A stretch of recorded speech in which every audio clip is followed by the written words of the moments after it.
Praise the Lord. Lahat po ba tayo? Na-experience natin ang muling pagkilos ng Holy Spirit sa ating buhay. Ang mga na-bless mo, pwede mo sumigaw ng Amen! Amen! Napakasarap po, no? Napakasarap na as a church, tayong lahat ay napupuno ng banal na spirito sa ating mga buhay. Honestly, ako po for the past few months ay mukha lang akong okay, pero hindi po talaga ako okay. Alam po ng lahat na very OA ako, as in emotional. Alam ko yan, ang karamihan. Very fragile and all. And palaging pusong mamon, ganyan. And sensitive. Yet hindi ko alam, may maisasagad pa pala doon. Before this preaching topic, sobrang nag-struggle ako kasi I experienced a lot of challenges na talagang nagbe-break sa heart ko, little by little, day by day.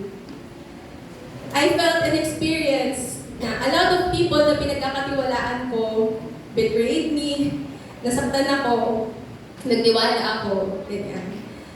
And even the last month, nung birthday ko, parang ayoko i-celebrate yung birthday ko kasi hindi ako masaya. Sobrang lungkot ng puso ko, pero I have to kasi yung family ko, yung friends ko, sineselebrate ako.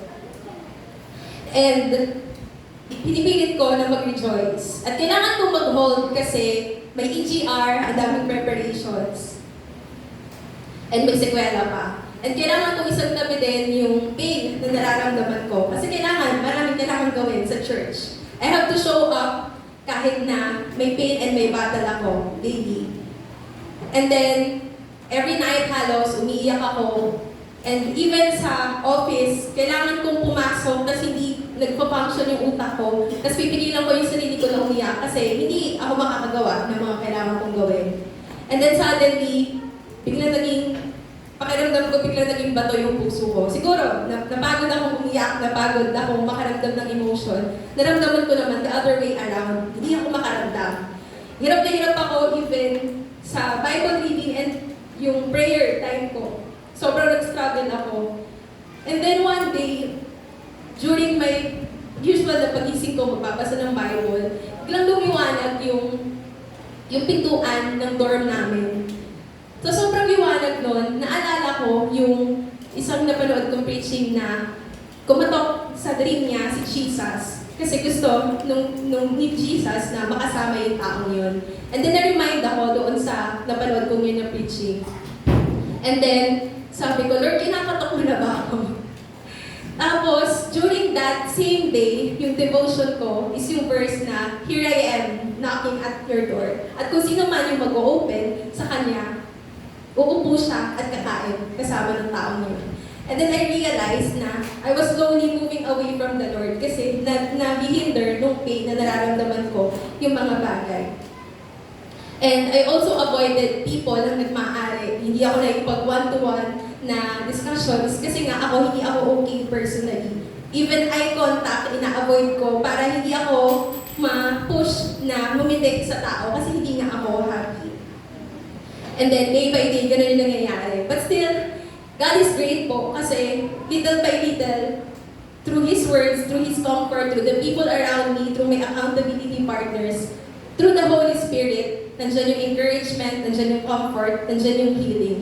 And day by day, tinuturuan ako ng Panginoon na magmahal ulit, magtiwala ulit, magpatawad ulit. Kasi gano'n niya rin ako minahal, gano'n niya rin ako pinatawad, gano'n niya rin ako nakita. And by His grace, nandito po muli ako. And I will be discussing the topic about the study of the Holy Spirit. And ano pa yung works ng Holy Spirit sa ating buhay. This day po, we will discuss and understand more about His works even sa Old Testament and sa New Testament. Samahan niyo po ako na basahin yung ating verse sa Ezekiel chapter 36, verse 26 to 27 sa NIV version. Sabi dito, I will give you a new heart and put a new spirit in you. I will remove from you your heart of stone and give you a heart of flesh.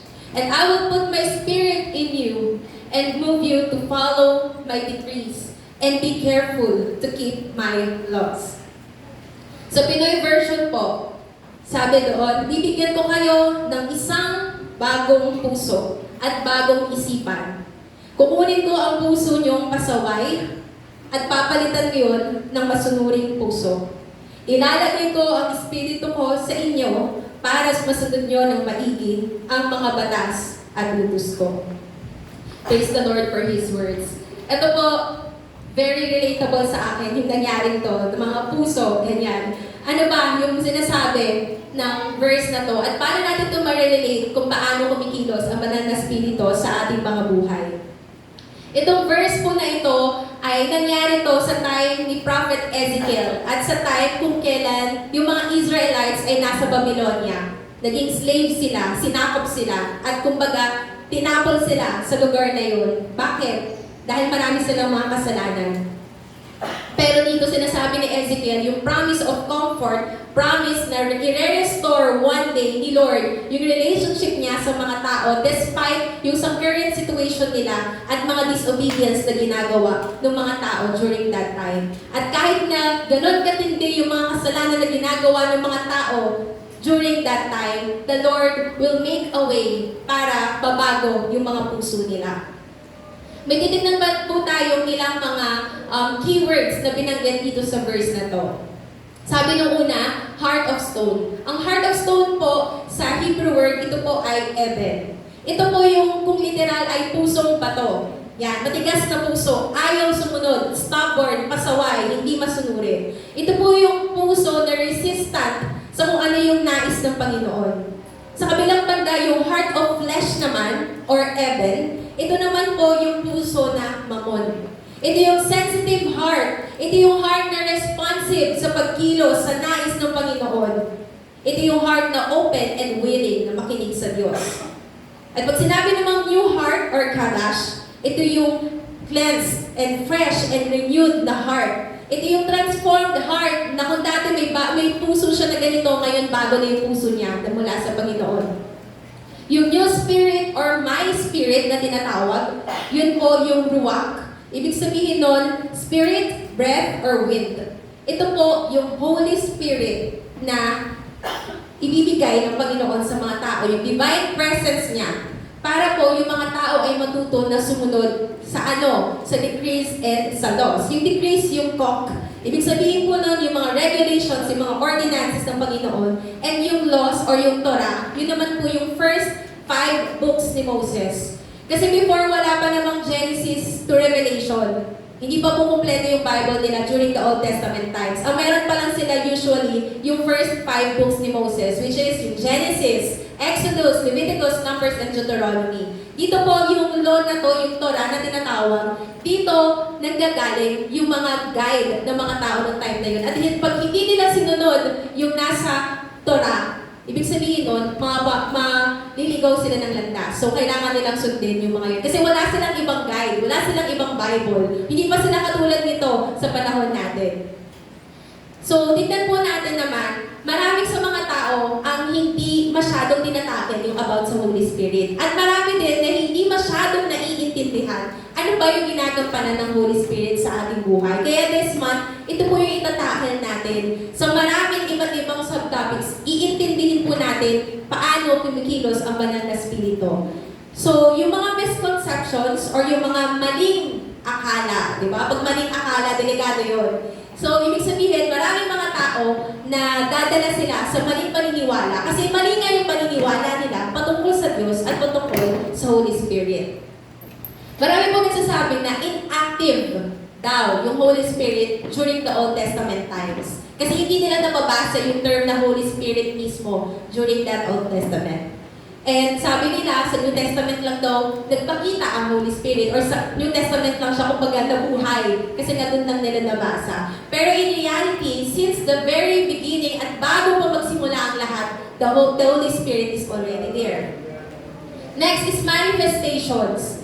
Ito po, marami nagsasabi na nararamdaman lang nila na kumikilos ang banal na Espiritu kapag yung parang kanina, pag nafe-feel natin yung presence niya, may nag-i-speaking in tongues, may nag-i-slain or may natutumba dahil sa kapuspusan. Yung iba naman kapag nakakapag-prophesy sila, pag nakakita sila ng visions, ng dreams, pag nakaka-discern sila, or kapag may nakita silang mga miracles, may pinapagaling. Feeling nila, nandun lang nakalimit yung Holy Spirit or yun lang yung ginagampanan ng Holy Spirit.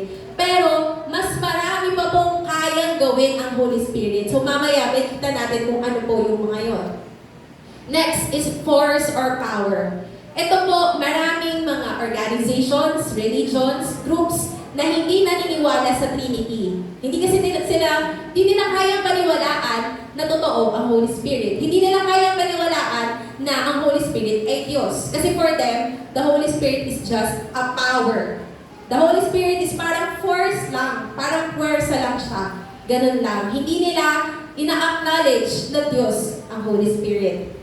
But in reality, the Holy Spirit is a personal being. And He is also the third person in the Trinity. At meron din siyang personal attributes na parang tao. Meron siyang intellect, may will, at meron din siyang emotion. Kaya nasasaktan din siya every time na hindi tayo sumusunod sa Diyos. Nag-grieve ang Holy Spirit. And yung iba naman sabi nila, ang Holy Spirit ay kikilos lang sa mga pastors, sa mga leaders ng church, sa mga taong banal. Doon lang daw kikilos ang Holy Spirit. Pero ang totoo po, the Holy Spirit can move and can work sa lives ng bawat mananampalataya na kumikilala sa Kanya.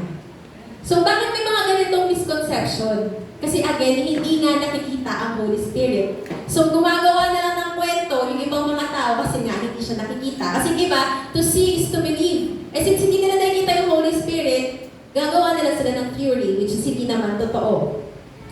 Pero kahit na hindi natin nakikita ang Holy Spirit, gumagawa siya ng kaparaanan para ma-experience natin siya. Sa maraming kaparaanan, yun. And itong mga to, may mga symbols po ng Holy Spirit para makita natin siya visibly. Ayan. Pero itong mga symbols na to, ilan lamang po ito sa mga ginagamit na elements sa Bible kung mababasa natin. Una po ay fire. Ang Holy Spirit po ay inihahalin tulad sa fire dahil it symbolizes purification, transformation, and powerful presence. Kaya nga di ba yung mga gold, yung mga alahas natin, yung mga yan pag pinapadaan yan sa apoy, di ba ang ganda ng kinalalabasan? That's the power of the fire. How much more yung power ng Holy Spirit na parang apoy, hindi po ba? Pag tayo nag-worship, nararamdaman natin yung Holy Spirit, parang ang init-init ng katawan natin. Parang kumukulo yung tiyan natin, hindi natin maintindihan. Kakaiba yung experience. So that's the power, the fire that comes from the Holy Spirit. Wind naman po, it represents or symbolizes, di ba yung hangin? Like ganyan, may aircon tayo, may electric fan tayo. Nararamdaman natin, pero hindi natin visibly nakikita yung hangin. Pero nararamdaman natin siya. That's the power of the Holy Spirit. Nasa lahat ng dako siya. Subukan po ninyong hindi huminga. Walang wind, walang breath. Di po natin kaya. Mamamatay tayo. Kasi yung wind kailangan natin, yung oxygen kailangan natin. And we also need the Holy Spirit in our lives. Kasi siya yung nagbibigay sa atin ng buhay. Next is water. Water represents life, cleansing, renewal. Di po ba? Kailangan natin ng tubig. Kasi kung di rin tayo ng tubig, mauuhaw tayo. At ikakamatay din natin yun. Mas kaya pa nga natin mag-survive na walang pagkain kaysa walang tubig. Kasi yung body natin nagko-consist din ng water sa katawan. And even yung water, ginagamit natin paglinis, paglaba, pagluto. So kailangan natin yun. So ganun din ang Holy Spirit sa ating buhay. Next is oil. Oil represents and used for anointing and for God's blessing, for empowerment, for divine appointment. So may kita natin mamaya may mga stories na gumagamit sila ng oil or anointing oil. Kanina may mga narinig ako during praise and worship and even prayer. Lord, anoint us. Ano bang kahulugan ng anoint?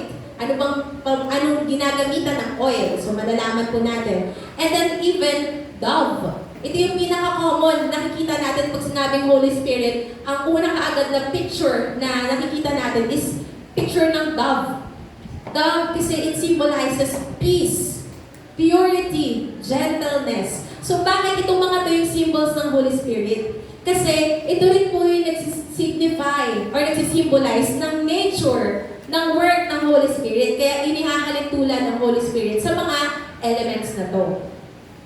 But take note, Hindi porket itong mga to ay nasabi na elements ng Holy Spirit ay yun lang siya. Hindi natin pwedeng limitahan ang Holy Spirit sa mga bagay na to. Ito po ay ilan lamang sa mga representation para sa Kanya. We should not minimize Him.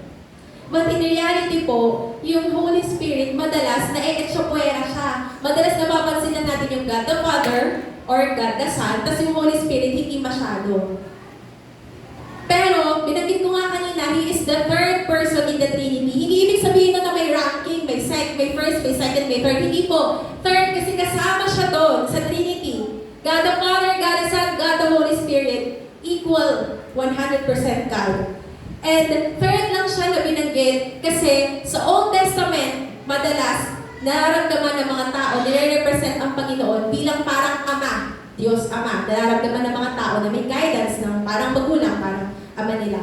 And then sa New Testament naman, mas na-highlight si Jesus, which is God the Son. Pero sa mga next few verses and chapters ng New Testament, which is sa Acts, doon pa lang nabanggit yung term na Holy Spirit nung umakyat na si Jesus ulit sa langit. Kaya maraming nakaalam na, ay, yun na pala siya lumabas. Hindi po. Nandiyan na po talaga siya. Doon na para siya ni-reveal. Pero matagal na siya nandiyan. The Holy Spirit was there. So, the Holy Spirit also, wala siyang beginning, wala siyang end. Kaya makikita natin dito, paano ba siya kumilos naman sa Old Testament times. The Holy Spirit in the Old Testament ay present po even sa time ng creation. Even bago yung creation, nandiyan na siya. So sa Genesis chapter 1 verse 2, sa formation ng earth, sabi dito, nung kinreate ng Diyos ang langit at lupa, walang anyo ang lupa.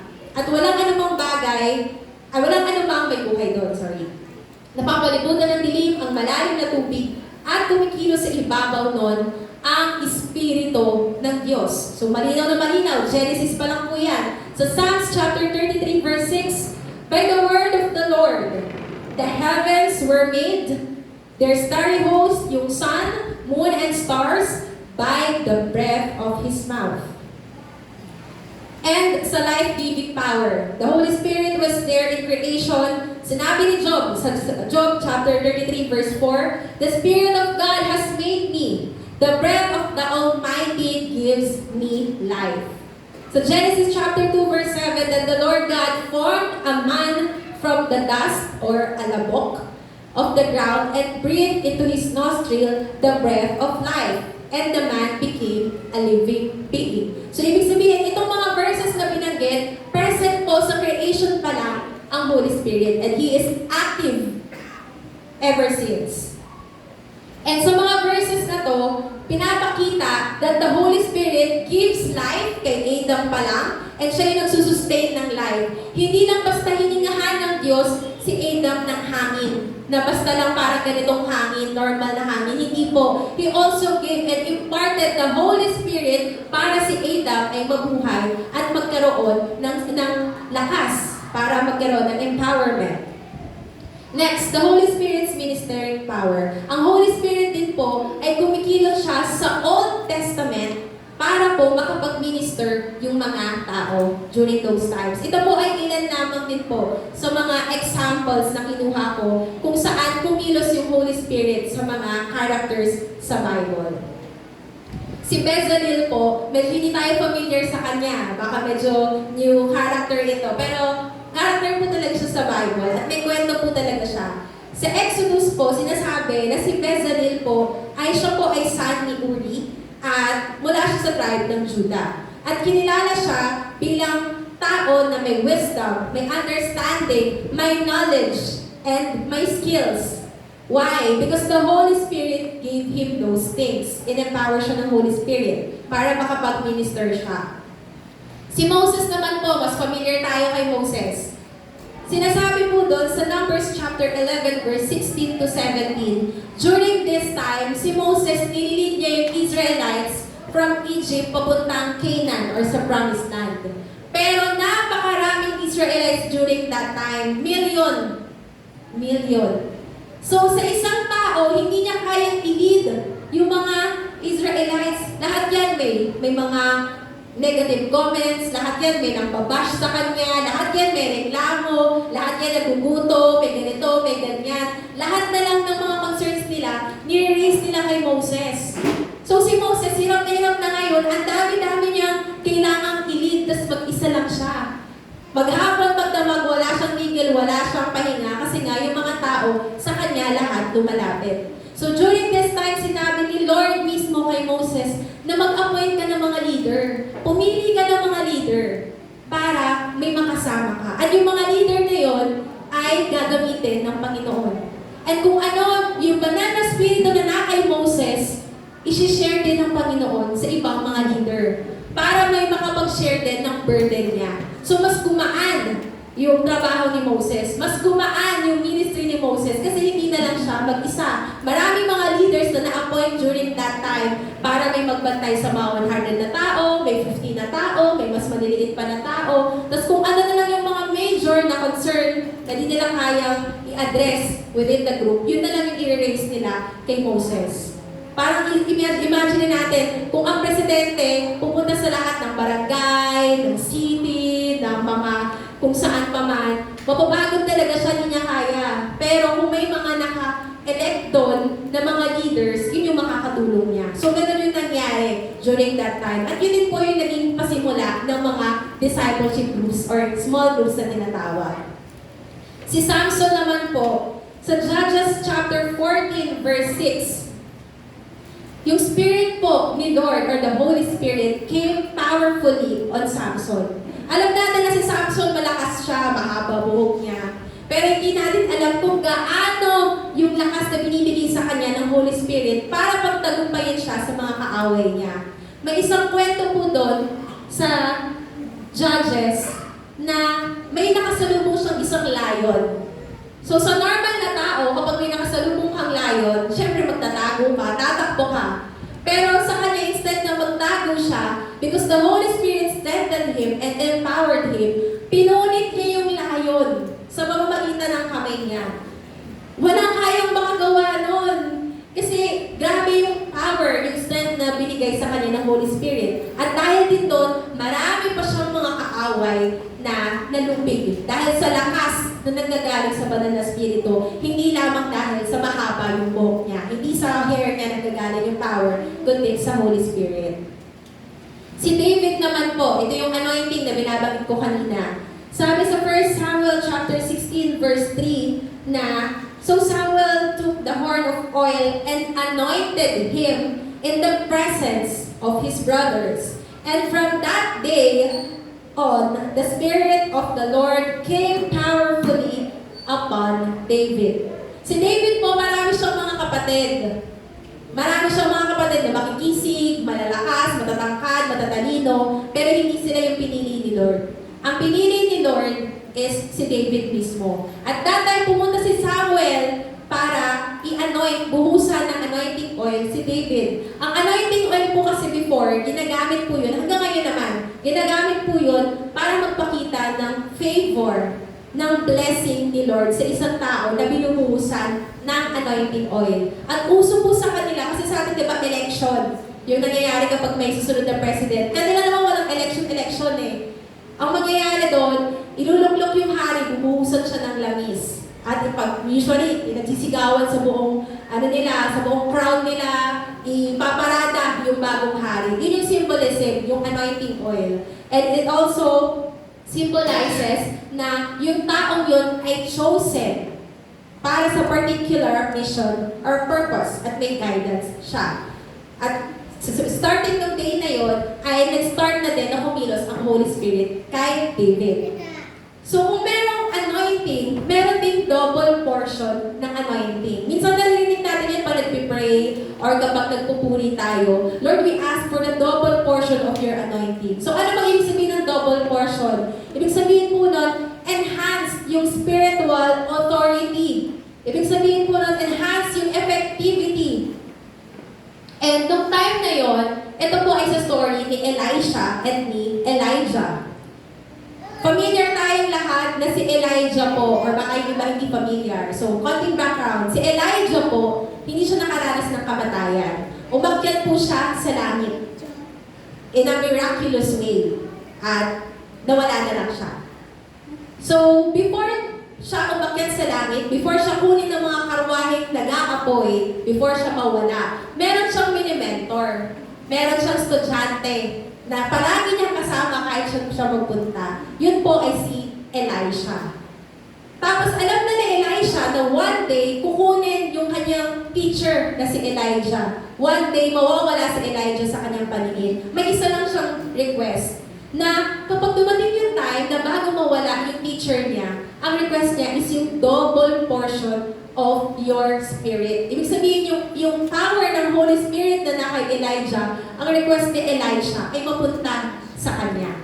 Kung titignan parang ang assuming naman ito, or masyado naman itong maraming nalalaman, or masyado naman itong mataas ang pangarap. Pero kasi gusto niyang gawin yun, para kung ano yung nagagawa ni Elijah, magawa niya rin, kasi gusto niya na maglingkod sa Panginoon nang hindi wala lang, kundi merong empowerment ng Holy Spirit. At nangyari po talaga yun. Kung ano yung miracles, kung ano yung pagpapagaling na nagagawa ng kanyang teacher na si Elijah, mas doble, mas grabe, mas triple pa yung nagawa ni Elisha. Dahil na-receive niya yung double portion ng anointing na galing po sa Holy Spirit.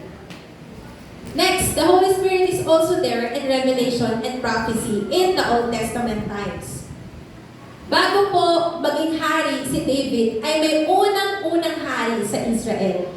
At yun po ay si Saul or si Saul. During this time, si Saul po ay isang normal na tao, isang binata, isang batang lalaki na naghahanap ng donkey na nawawala. Yung donkey na yun po kasi ay donkey ng tatay niya. So kailangan niyang hanapin kung saan napunta yung donkey na nawawala. Pero instead na mahanap niya yung donkey, ang nakita niya ay si Samuel. Si Samuel na bago i-anoint si David, in-anoint muna pala si Saul. Si Saul po ay unang hari ng Israel. During that time, nung nakita ni Samuel si Saul, sinabi niya kay Saul na maraming magbabago sa character ni Saul. Maraming magbabago sa buhay ni Saul kasi magiging hari siya. Medyo hindi makapaniwala ngayon si Saul kasi wala pang nagiging hari during that time. Ang sinusunod lang ng mga taga-Israel ay mga prophets or mga priests or mga ganyan tao lang. Pero wala pang hari nung time nila. Pero this time, sasabihin sa'yo, magiging hari ka. Eh wala pang nagiging hari nun. Pero dahil in-anoint siya ulit ng anointing oil, in-empower siya ng Holy Spirit, kumilos ang Holy Spirit sa buhay ni Saul. Maraming nagbago sa kanya, naging hari siya, nagkaroon siya ng capabilities, nagkaroon siya ng authority, at marami pang iba. Pero alam naman natin na naging ending ng buhay niya, hindi talaga siya sumunod sa Panginoon. Kaya yung magiging hari niya, instead na sa kanya lang, nalipat na ngayon kay David. At from David, nalipat sa iba pang mga tao. So ganun po yung naging story. Next naman po is si Moses ulit at sa Israelites. Kahit naman po ngayon, and even before, marami pong false prophets, false teachers na tinatawag. Maraming fake news na tinatawag. So, wala silang social media during that time. Pero ang pinaka ginagawa nilang pastime, may mga tao na nagkukunwaring propeta ng Diyos. Magsasabi sila ng mga hula, magsasabi sila ng mga bagay na kunwari galing yun sa Panginoon. Pero sariling interpretation lang nila. Kaya ang warning ni Moses sa mga Israelites at that time, na huwag sila basta-basta maniniwala.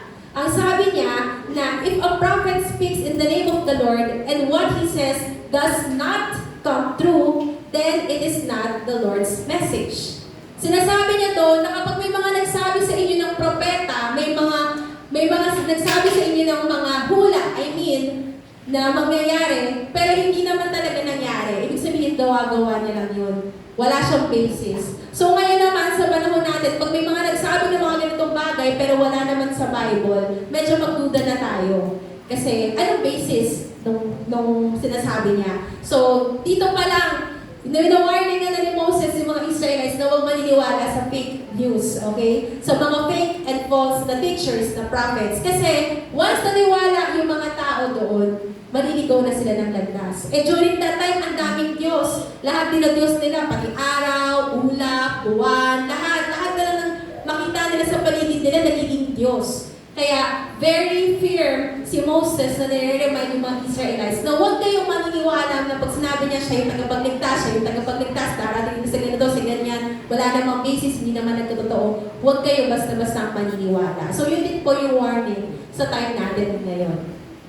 Kung makikita natin ano yung difference ng pagkilos ng Holy Spirit sa Old Testament at ano naman yung pagkilos niya sa New Testament ay isi-simplify natin sa dalawang bagay.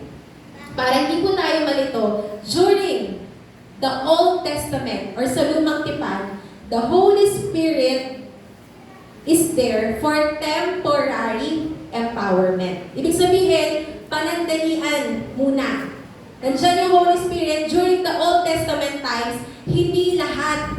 Special lang yung nakakaranas ng Holy Spirit. Piling tao, piling oras for special tasks, for missions. Kung hindi lahat. Diba nakita nyo kanina, ang Holy Spirit ay kumilos kay ganito, kay ganyan, iba't ibang kaparaanan. Pero pili lamang. So pag merong mission na pinapagawa ang tao, ang Holy Spirit sa tao during that time, special siya. Kasi hindi lahat ine-empower ng Holy Spirit during the Old Testament times.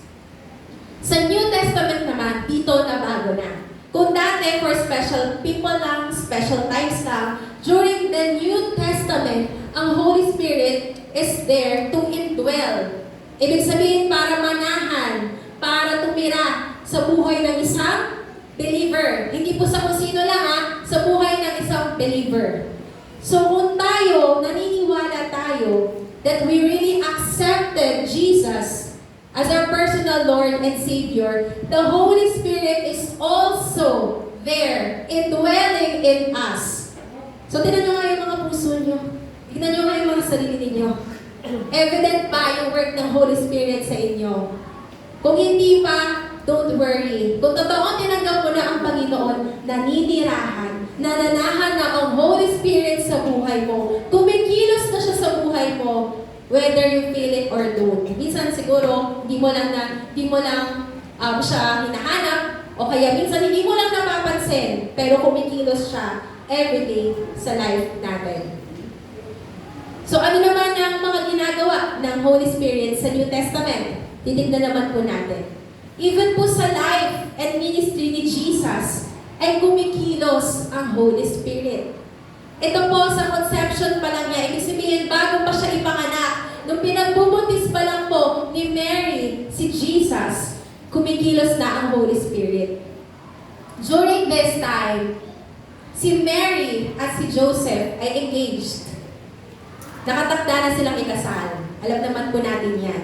Pero si Mary ay biglang nabuntis. And during that time, wala pang nangyayaring anything sa kanilang dalawa. So bilang lalaki, nagulat ngayon si Joseph na bakit nabuntis yung kanyang fiancé, na wala namang anything na nangyayari sa kanila. So ang plan ni Joseph, secretly, i-break niya yung marriage. Kumbaga, run for your life siya ngayon. Kasi natatakot siya, so kung ano yung sabihin ng mga tao. Kasi nga, nabuntis si Mary, nang hindi pa sila kasal at wala pang anything na nangyayari sa kanila. Pero, binalaan siya ng angel at in-strengthen siya ng angel of the Lord. Sinabi ng angel kay Joseph, huwag kang matakot. Kasi yung pinagbubuntis ni Mary, hindi yun galing sa kung sino. Galing yun sa Holy Spirit. At isang beses lang po natin mapapakinggan yung ganong story. Pag may nagsasabi ulit ng ganong story na pinagbubuntis niya ay galing sa Holy Spirit, magtaka na po tayo. Hindi po mangyayari ulit yun. Dahil itong ganitong klaseng storya po ay miracle po ng Panginoon. At may plan at purpose siya kung bakit niya inalaw na ang isang virgin ay magko-conceive ng isang son. Kasi po, fulfillment po yun sa prophecy ni Prophet Isaiah na sinabi niya, the virgin will conceive and give birth to a son and they will call him Emmanuel, which means God is with us. Yan po ay galing sa Isaiah chapter 7, verse 14. So pinapakita dito na bago pa man mabuhay, bago pa man ipanganak si Jesus dito sa earth, kumikilos na ang Holy Spirit sa life pa lang ng parents niya. So ngayon, malaki na si Jesus. Bago siya mag-start ng kanyang ministry, ay nagpabaptize siya sa water. So sa Luke chapter 3 verse 22, sinasabi po doon, and the Holy Spirit descended on him in bodily form like a dove. During po nang siya ay nasa Jordan River, bago siya i-baptize ni John the Baptist, si Jesus po may bumaba sa kanya na in a form of dove. And that is the Holy Spirit. Nakita ng mga tao na nanonood sa baptism ni Jesus na may bumabang parang kalapate kay Jesus. Visible sa kanilang mga mata. So the Holy Spirit, it represents yung pagbaba ng kalapate na yon, the approval and empowerment para po makapag-start si Jesus sa kanyang ministry. Kasi during that time, si Jesus po, kasama niya yung ibang mga tao, nag-aaral siya patungkol sa Word of God, nananalangin siya, pero low-key pa lang siya. Hindi pa siya nagre-reveal kung sino siya. Hindi niya pa pinapakita sa mga tao kung sino siya. Kasi hindi pa siya nababaptize yung time na yun. After his baptism, ayun na. Doon na nag-start na mas nakilala na siya, mas in-empower siya ng Holy Spirit para makagawa ng marami pang mga bagay. So in his ministry, sa Acts chapter 10 verse 38, sabi doon, how God anointed Jesus of Nazareth with the Holy Spirit and power, and how he went around doing good and healing all those who were under the power of the devil because God was with him. Ibig sabihin, dahil in-empower siya ng Holy Spirit, si Jesus ngayon, mas courageous siya para gawin yung mga bagay, para magpagaling ng marami may sakit, magpalayas ng mga naaalihan ng demonyo, makapagpatawad ng mga kasalanan, makagawa ng maraming miracles dahil sa power ng Holy Spirit. So dito, makikita natin na mas dumami ngayon yung follower niya. Mas naging famous siya. Na pag narinig nila yung term na Jesus, maraming naiintriga. Kung nasan siya, imagine niyo wala pong social media nung time na yun. Pag narinig nila na si Jesus ay nasa ganitong lugar, magpupuntahan yung mga tao kasi gusto rin nila na maka-receive ng healing, makakita ng miracle na ginagawa ni Jesus. And kung may mga tao na gustong maging follower niya, marami rin pumupunta sa mga lugar na yun kasi gusto nilang mang-bash. Gusto nilang sabihin na hindi totoo yan, yung mga ginagawa mo, gawa-gawa mo lang yan. Power ng evil yan, kaya nakakapagpagaling ka. So may mga dalawang tao na sumusunod sa kanya. Meron talagang gusto maging follower, meron talagang mga ayaw naman talaga sa kanya. Gusto lang chika lang. Gusto lang makimarites kung ano yung ginagawa niya. Pero, during the time of his crucifixion, the Holy Spirit is also there. Sabi po sa Hebrews chapter 9 verse 14, through the eternal Spirit, through the power of the Holy Spirit, ang Panginoon, si Jesus Himself offered Himself as a perfect sacrifice. Para po saan? Para iligtas tayo sa ating mga kasalanan. Para patawarin tayo sa ating mga kasalanan. Kasi po during the Old Testament, kapag may kasalanan ka, magdadala ka ng hayop sa church. I-offer mo yung hayop na yon at yung blood ng hayop na yon, yun yung makakapagpatawad sa kasalanan mo. So may may specific category yan. Pag ang kasalanan mo ganito, ganyan, ito yung uri ng hayop na gagawin, na dadalhin mo. Pag ang kasalanan mo naman ganito, ganyan, ito yung dadalhin mo. So imagine natin kung ganun pa rin sa time natin ngayon, marami tayo lahat dala-dalang hayop kasi dami natin kasalanan, di ba? Ganon yung ginagawa nila before. Hindi sila mapapatawad pag walang parang pamalit na pambayad ng sala nila. So kung wala kang dalang hayop, edi makasalanan ka na habang buhay. Kung wala kang pamalit sa kasalanan mo, hindi ka papatawarin. Ganon yung iniisip nila during that time. Kasi ganon yung naging kaugalian nila. Ganon yung naging way nila. Ganon yung system nila. At hindi lahat ay nakakalapit. Pag may dala kang hayop, pero yung hayop na dala mo may batik, o kaya imperfect, pilay, bulag, hindi yun tatanggapin. Ang tatanggapin lang nila yung perfect na hayop na pwedeng ihandog. Kasi yung pag-aalayan ay perfect na Diyos. Pero during His crucifixion, through the power of the Holy Spirit, isang beses na lang kailangan ialay yung buhay. Isang beses na lang kailangan dumanak or tumagas ng dugo dugo, which is nanggaling yun kay Jesus. Yung blood niya, it cleansed all the sins na nagawa noon, nagawa natin ngayon, magagawa pa sa mga susunod. That's only the perfect sacrifice, once and for all na sacrifice na kinailangan para malinis yung mga tao noon, ngayon, magpakailanman sa mga kasalanan. So, hindi na natin kailangan magpapako every Semana Santa na sinasabi nila. Hindi na natin kailangan magdala ng lahat ng hayop para mapatawad tayo ng Panginoon sa kasalanan natin. All we have to do is to repent, to ask forgiveness from the Lord, to accept the free gift na nagmumula sa Panginoon. Pero minsan ayaw pa natin mag-sorry sa Panginoon. Tayo na ngayon nagkamali, minsan tayo pa yung prideful, na tayo pa yung nagpapahabol sa Diyos, tayo pa yung lalayo sa Diyos. Imagine, He gave His life for us. Dumanak yung dugo niya, nahirapan siya for us, na hindi na kailangan gawin yung paulit-ulit na wala namang kwenta na sacrifice na yun. All we have to do is to believe in Him and to turn away from all of our sins. So now, pagkatapos niyang mamatay, after 3 days ay nabuhay siya ulit. So sa resurrection naman niya. Sa Romans chapter 1 verse 4, as to His divine holiness, He was raised to life. Walang tao na namatay na ng 3 days and then may comeback siya after 3 days. Nabuhay ulit. Walang tao kayang gumawa nun. Though iba, makikita natin, may mga miracle stories na sa ospital yung tao, 50-50 na, na-extend pa yung life. That's possible. Sabihin natin after 1 hour, after few minutes, mare-revive pa yung tao, babalik yung pulso. That's possible. Pero after 3 days, nasa libingan na siya, mabubuhay siya ulit, walang kayang gumawa nun. Walang kayang gumawa nun. It's only Jesus. Paano niya nagawa yun? Of course, because of the Holy Spirit. Pinagtagumpay ng Panginoon si Jesus, pinagtagumpay siya ng Holy Spirit para mapagtagumpayan niya yung kamatayan. After 3 days, nabuhay siya ulit. Kasi may plan pa ang Diyos para sa kanya. Pinapakita dito na nagawa niya pagtagumpayan yung kamatayan na yon, it represents na 100% tao siya, pero 100% Diyos din siya. At hindi nawala yung pagka-Diyos niya sa kamatayan niya kasi muli siya nabuhay. At may mga ginawa pa siya nung kanya pagkabuhay. So in sending His disciples, after niya mabuhay ulit, yung mga tao hindi alam na nabuhay siya. Though sinasabi niya na, nag-warning na siya sa mga disciples niya na one day babalik ako.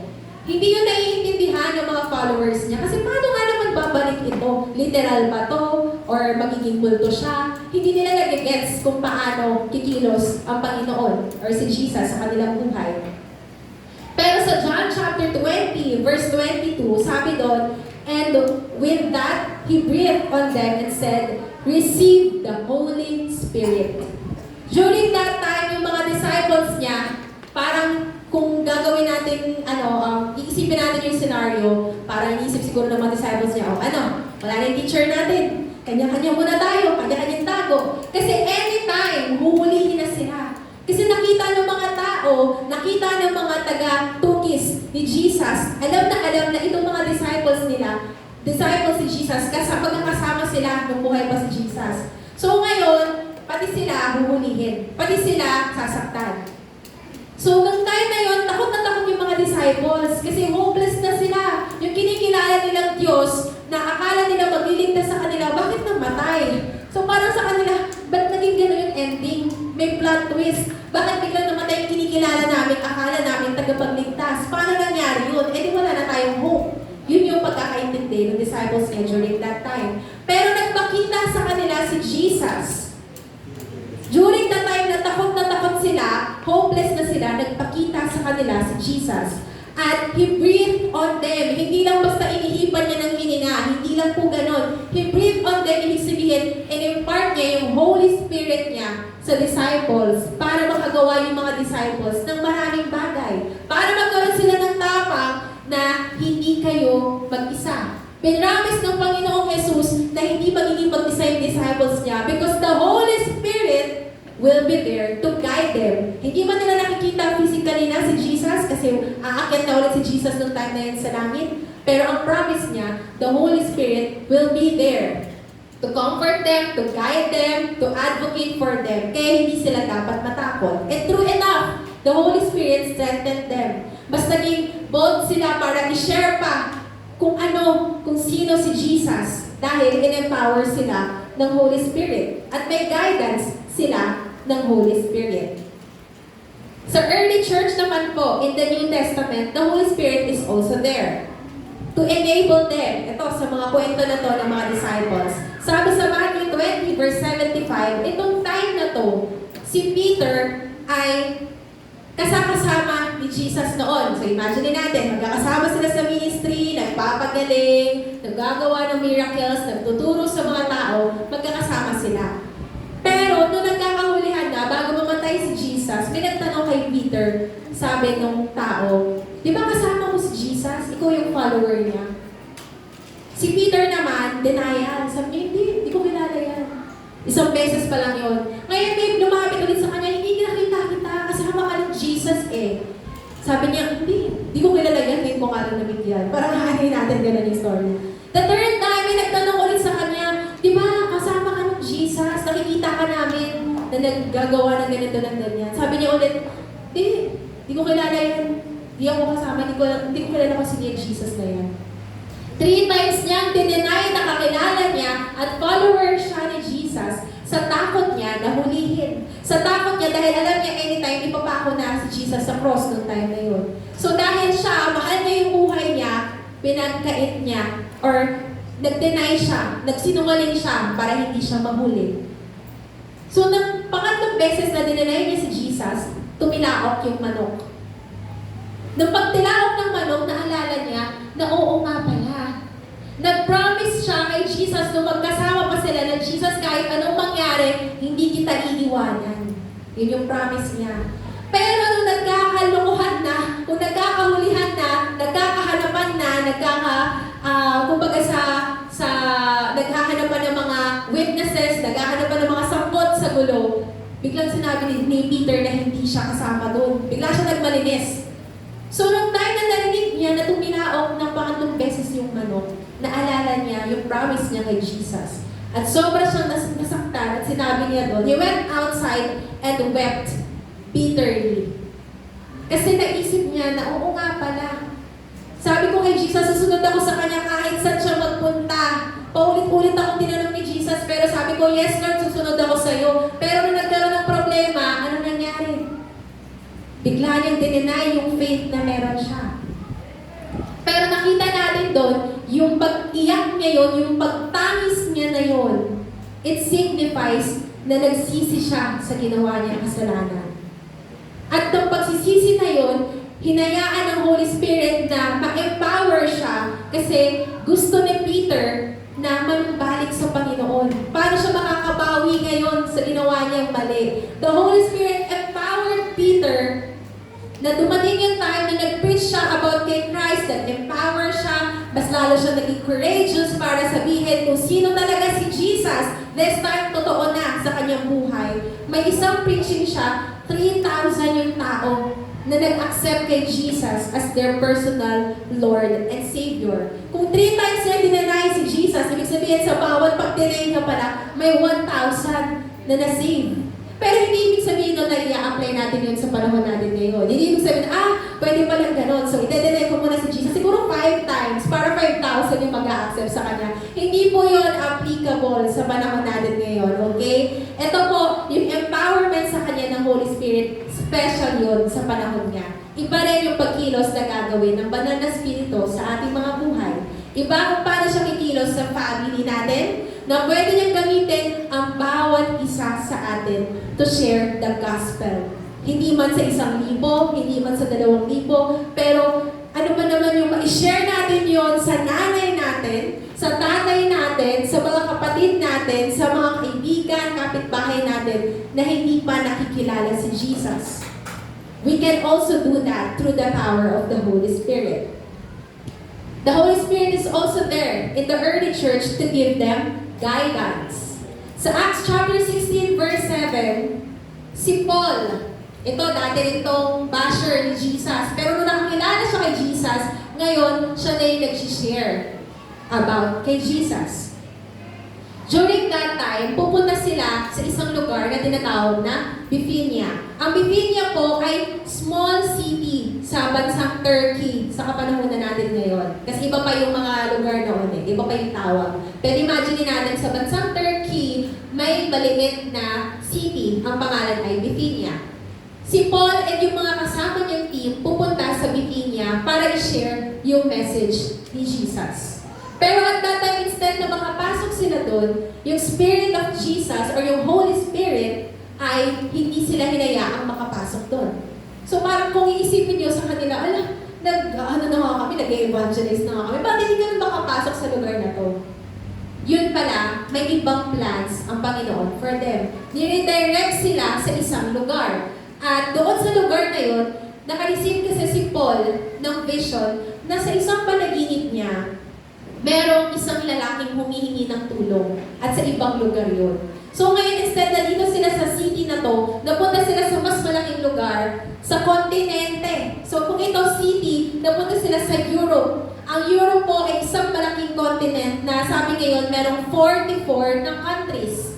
So instead na sa maliit na lugar lang nila may share yung word ni Jesus, na mas marami pang nakarinig dahil nire-direct sila ng Holy Spirit sa lugar ng Europe. At doon nag-start yung mission ni Paul at ng kanyang team sa Europe.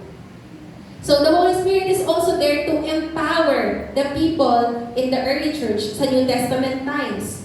Sa pamamagitan po ng preaching, ng prayer, and even spiritual gifts.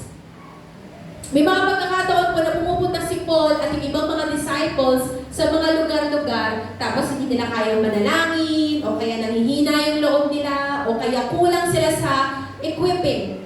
Pero the Holy Spirit is always there. Kung anong kailangan nyo, hirap kayo manalangin, Holy Spirit is there para i-empower sila, para matuto sila manalangin. Hindi nila kayang gawin to, mahina sila sa ganitong bagay. The Holy Spirit was there para ibigay sa kanila kung anong mga kailangan nila. Wala silang makain, wala silang ganito, wala silang ganyan, walang pamasahe. Name it, the Holy Spirit provided for them. At yung mga spiritual gifts din, pinigay sa kanila ng Holy Spirit para makapag-heal sila ng may mga sakit, para makagawa sila ng mga miracles, para mas maraming tao yung kumilala pa kay Jesus. And the Holy Spirit was also there to give them courage. Ito, meron na namang panibagong pagkakataon na si Peter, this time, nung nasa katinoan na siya, nung nabago na ang buhay niya, meron na namang humuli sa kanila. Kasi that time, nagpagaling sila ng lumpo. Sinasabi nung time na yun na hindi sila pwedeng magpagaling kasi ang pwede lang magpagaling mga doktor, ganyan. So, nung nakita ng mga bashers na may nagpapagaling dito, na-intriga sila ngayon. Nag-cause ng komosyon yung pagpapagaling nila kasi lahat din gusto na magpagaling. Gusto na gumaling, lahat gusto pumunta doon. So, si Peter and si John at yung ibang mga disciples ay humarap ngayon sa parang korte natin sa panahon ngayon. Nililinis na sila. Pero with all the courage, with all the boldness, sinabi niya na gumaling yung taong yun because of his faith in Jesus. Gumaling yung taong yun dahil pinagaling siya ni Jesus. Gumaling yung taong yun at napatawad siya dahil si Jesus ang nagbigay sa kanya. At maging malakas na yung loob niya na gawin yun kasi nga, nung mga una pa lang, in-empower na siya ng Holy Spirit. So kahit magkapatayan tayo ngayon, parang yung sinasabi niya, si Jesus yung gumawa niyan. At hindi ako mahihiya na i-share na totoo si Jesus sa buhay ko kasi naranasan ko at yan, nakikita niya yung taong gumaling, naranasan niya rin. Kaya dapat kayong maniwala. Kasi nakikita niyo na ngayon visible na talagang kumikilos ang Panginoon. So ganun katapang yung nangyari sa kanya because the Holy Spirit empowered him. Ako po sa life ko before, ang akala ko, pag nag-speaking in tongues ako, doon lang ako filled ng Holy Spirit. Kaya nung bata ako, pag nakikita ko yung mga church leaders, yung mga pastors na nag-speaking in tongues, palagi ko pinagpipray, Lord, gusto ko rin yun. Kasi parang ang cool nila. Pag nag-speaking in tongues sila, parang punong-puno sila ng Holy Spirit. Ako hindi naman ako ganun. So, ibig sabihin pa, Lord, hindi ka kumikilos sa buhay ko. May ganun akong thinking nung bata ako na pinipilit ko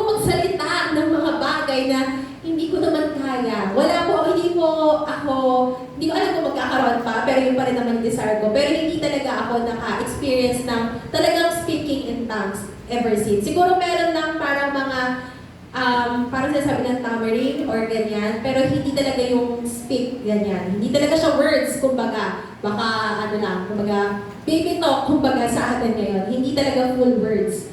So, gusto ko na mag-speak before, pero hindi pa inaalaw, kumbaga ng Panginoon. Pero hindi ko alam na hindi lang naman kasi yun ang pagkilos ng banal na spirito. Akala ko kasi ganun lang kasi hindi ko naman nakikita O kaya naman, pinipilit ko nung bata ako na umiyak pag Sunday service. Kasi pag umiyak ka, ibig sabihin daw, nagpuspos ka ng banal na spirito. So every Sunday service nung bata ako, iisipin ko lahat ng kasalanang nagawa ko. Kung ilang beses ako sumuway sa magulang ko, hindi ako gumawa ng assignment, kasi bata ka nga O kaya naman, late ka na ganito, ganyan, hindi ako gumawa ng household chores. Lahat ng iniisip kong pwedeng mali na nagawa ko sa buhay ko, iisipin ko yon. So pagdating ng Sunday, iiyak ako. Kasi nagigilty ako kasi may nagawa akong kasalanan. So feeling ko pag umiyak ako, wow, thank you Lord, puspos ako. Ganon. Ganon ang pagkakaintindi ko kasi akala ko, ganon ang kumilos ang Panginoon. Yung pala emotional lang ako talaga. Yung pala, nagigilty lang ako kaya ako umiiyak. So hindi lang po doon limited yung pagkilos ng banal na spirito.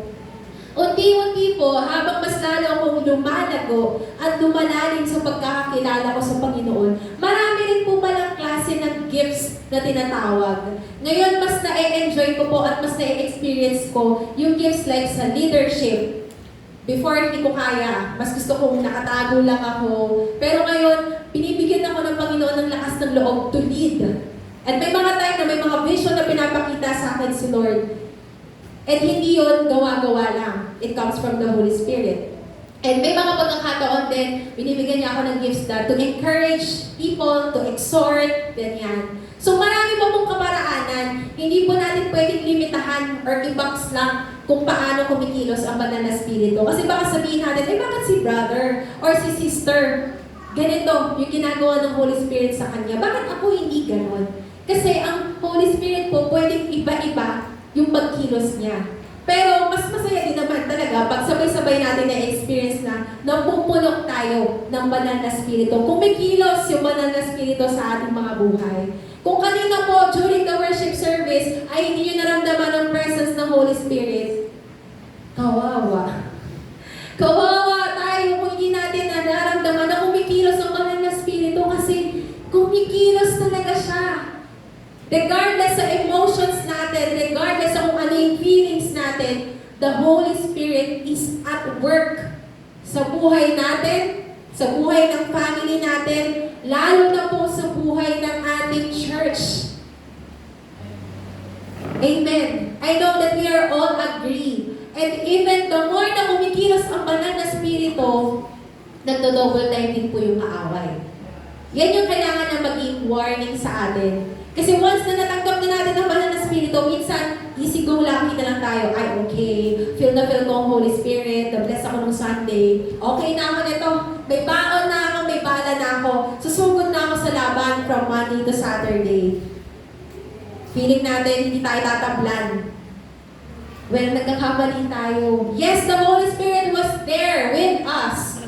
Pero kailangan pa rin natin i-protect yung sarili natin, isik palagi ang Panginoon at protektahan natin na hindi tayo matempt, hindi tayo gumawa ng mga bagay na ikalulungkot ng Diyos, ikalulungkot ng banal na spirito. We should always be careful kung paano tayo lumalakad everyday. Kasi hindi lamang po sa church nagtatapos or nagsisimula yung buhay natin. Every day, every minute, every second, nandyan din po yung kaaway. Nakaabang sa atin. Tapos the more na nararamdaman na yan na bibigay na tayo, konting tulang pa tayo niyan, bumibigay na nga tayo. So ano nang mangyayari sa atin ngayon? Hindi na tayo makaahon. Napapalayo na naman tayo sa Diyos. Kaya mas maging careful po tayo na yes, isisik natin palagi na palagi tayong mag-ask na punuin tayo ng Holy Spirit day by day. Kasi hindi lang naman every once a year ka lang mag-aas na kumilos sa yung Holy Spirit, tas bahala na the rest of the year. Patay yung pananampalatayang ganun. God wants us to have a relationship with Him through the Holy Spirit. At kung hindi natin hahanapin yun kung hindi natin hahanapin ng Panginoon, kung hindi tayo mag-e-effort, anong mangyayari sa buhay natin? Ipapagawalang bahala na lang ba natin yung mga bagay na yun? So we should understand the works of the Holy Spirit because the Holy Spirit is there to empower, again, to empower us for daily living.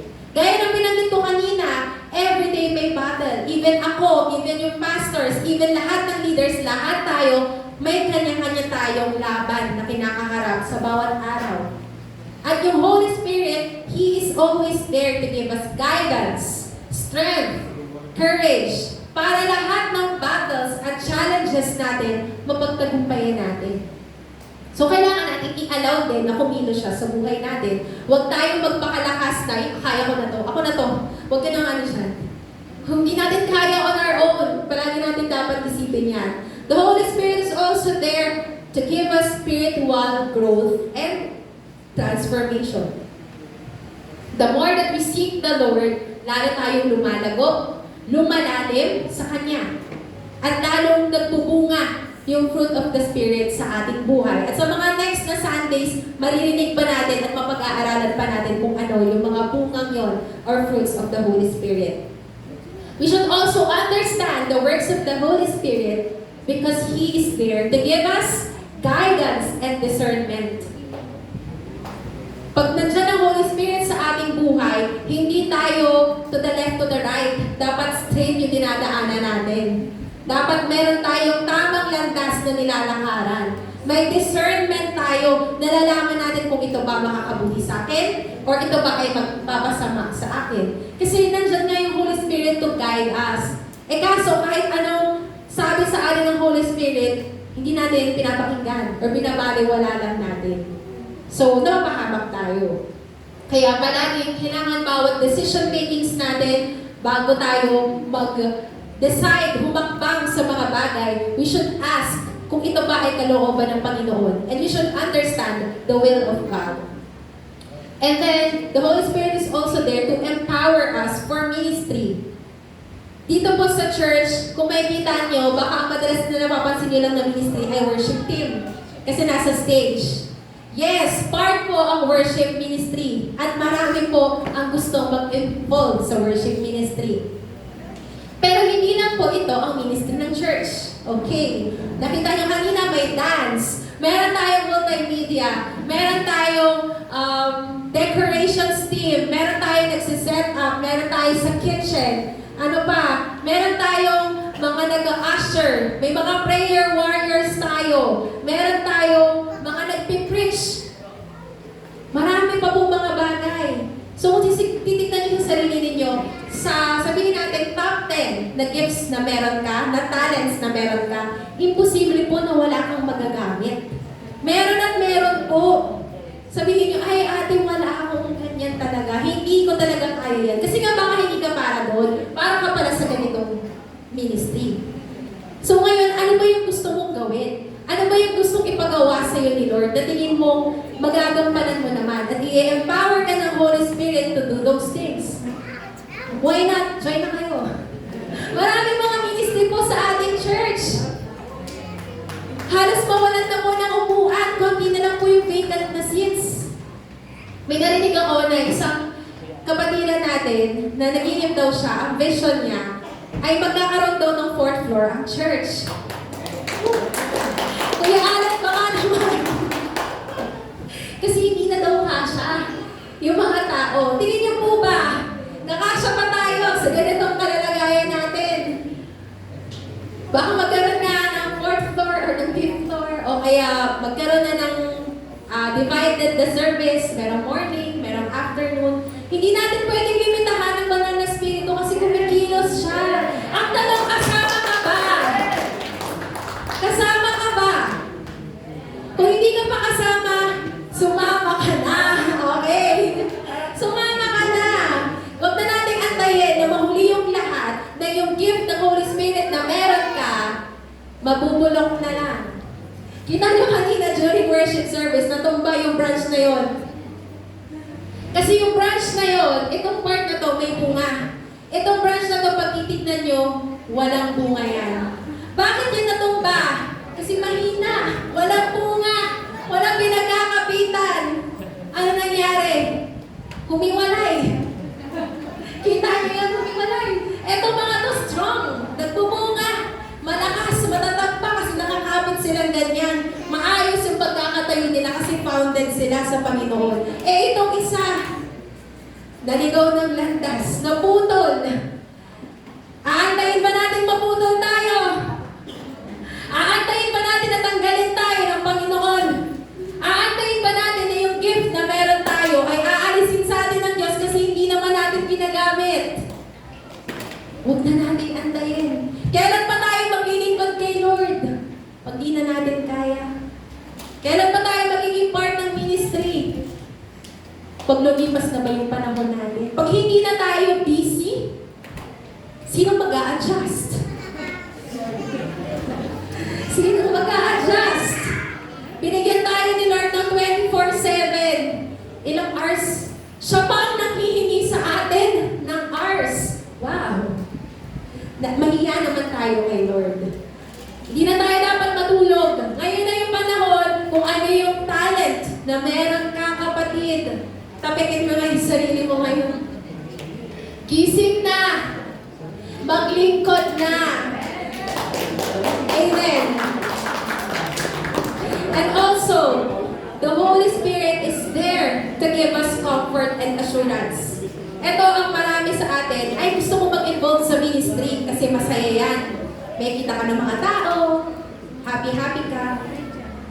Pero ang hindi rin alam ng marami, na once na naglilingkod ka rin sa Panginoon, may mga challenges pa din.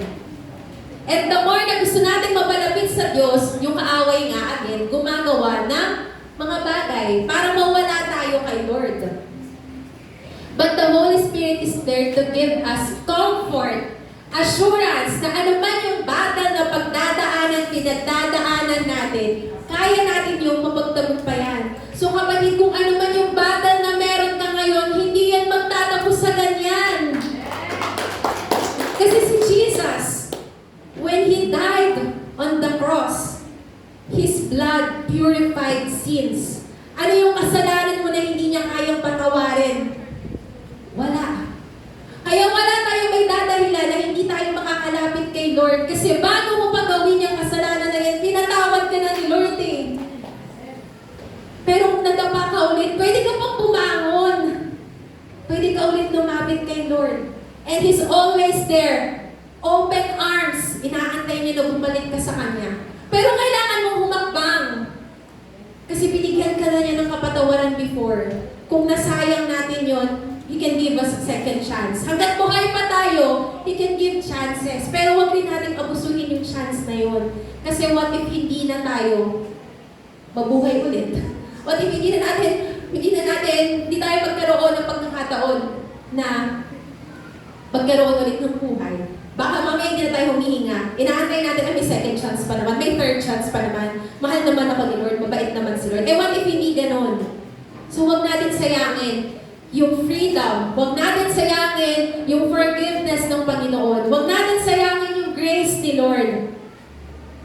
Iba ang gawin natin. Kung ano yung forgiveness, kung ano yung transformation, kung ano yung binago ng Panginoon sa buhay mo, i-share mo yun sa iba, kapatid. And the Holy Spirit will empower you. The Holy Spirit will be there to guide you at hindi ka kailanman mag-isa. And last is to cultivate a relationship. Again, dahil ang Panginoon, ang Holy Spirit, is a personal being, kailangan natin mag-spend time with Him.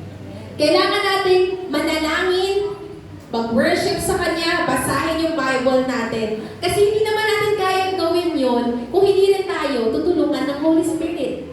How can a sinful human being haharap sa Panginoon na banal, Diyos na mga Diyos, hari ng mga hari? How can we face the Lord if hindi tayo tutulungan ng Holy Spirit? Kaya the Holy Spirit is always there. Tinuturuan tayo paano manalangin, paano maintindihan yung Bible natin, paano mag-worship, paano magpatawad, paano magmahal, paano magtiwala, paano magkaroon ng pananampalataya. The Holy Spirit is always there. Ang tanong, inaalaw ba natin na kumilos siya sa buhay natin? Inaalaw ba natin na maramdaman natin yung presensya niya or binabaliwala ba natin siya? So now, here's the promise na ang Panginoon, again, the Holy Spirit is at work in each and every lives na meron tayo. And He is always there. He is with us already, dwelling in our lives. So we can always ask, di ba yung kanta natin kanina, I want more, I want more. Lord, won't you pour it out? Pag binuhos sa'yo ni Lord yung presensya niya, anong gagawin mo? Sa'yo lang yun? No! Share it to other people. Let others also experience kung ano yung naranasan mo, Panginoon, sa Panginoon. Let others also experience kung ano yung love na nararamdaman mo kay Lord, kung ano yung joy na nararamdaman mo kay Lord. Let others also experience yung ganitong fellowship with other believers. Let them know that there is Jesus. And saan yun? Paano yun? Sa mamamagitan ng buhay mo. Let them know na buhay ang Diyos kasi nakikita dapat yun sa buhay mo. So now, let me conclude po in a short prayer. Lord, maraming salamat. Nagpupuri kami sa iyo, Panginoon, at sinasamba ka namin, O Diyos. Dahil buhay ka, tunay ka, Panginoon, at kumikilos ka sa bawat isa sa amin. Lord, we are thankful na mula noon pa man, may plano ka na para sa bawat isa sa amin. Lord, you have been with us, and through the power of your Holy Spirit, kumikilos ka sa Old Testament, sa New Testament, even in our daily lives, kumikilos ka, Panginoon. Lord, allow us, Panginoon, na palagi namin kauhawan na maranasan ka sa aming mga buhay. May we always be filled with your Holy Spirit so we can boldly share, we can have that kind of courage to share your love to other people, your words to other people, O God. Hayaan mo, Panginoon, na mag-reflect sa aming buhay na totoo may Diyos, may Kristo kami na sinasamba. And Lord God, right now, if meron pa man, Panginoon, sa aming kalagitnaan, sa pagkakataong ito, ang hindi pa nararanasan ng pagkilos po, or hindi ka pa nakikilala at hindi ka pa natatanggap as their personal Lord and Savior, Lord, right now, may you touch your children, O God. Hayaan mo pong maging bukas ang puso nila na tanggapin ka sa kanilang buhay bilang kanilang Diyos, bilang kanilang tagapagligtas, at maranasan din nila, Panginoon, yung pagkilos ng banal na Espiritu mo sa kanilang buhay, O God. Lord, hindi magtatapos dito yung pag-aaral namin about you and about the Holy Spirit dahil naniniwala kami na everyday ay sasamahan mo kami at kailanman ay hindi kami mag-isa at kailanman ay hindi mo kami iiwanan. Lord, may you continuously pour your presence, your Holy Spirit, your power, Panginoon, sa aming simbahan, sa aming families, and sa aming individual lives, O God. Allow us to walk daily with faith, with obedience, Panginoon, so that we can have, Panginoon, the obedience to follow your words, to follow your laws, your decrees, O God. Dahil sa gayon, Lord, yung puso namin bato ay magiging pusong masunurin, puso na handa na makinig sa iyo, Panginoon, puso na handang gumampan, puso na handang makiisa sa mga gawain mo, Panginoon, puso na handang maglingkod sa iyo, maglingkod sa aming kapwa, puso na ibibigay ang lahat sa amin dahil sa iyo kami nagmula. Kaya, Lord, may we give you glory and hayaan mo maitaas ka namin sa aming buhay. Sa iyo po ang papuri,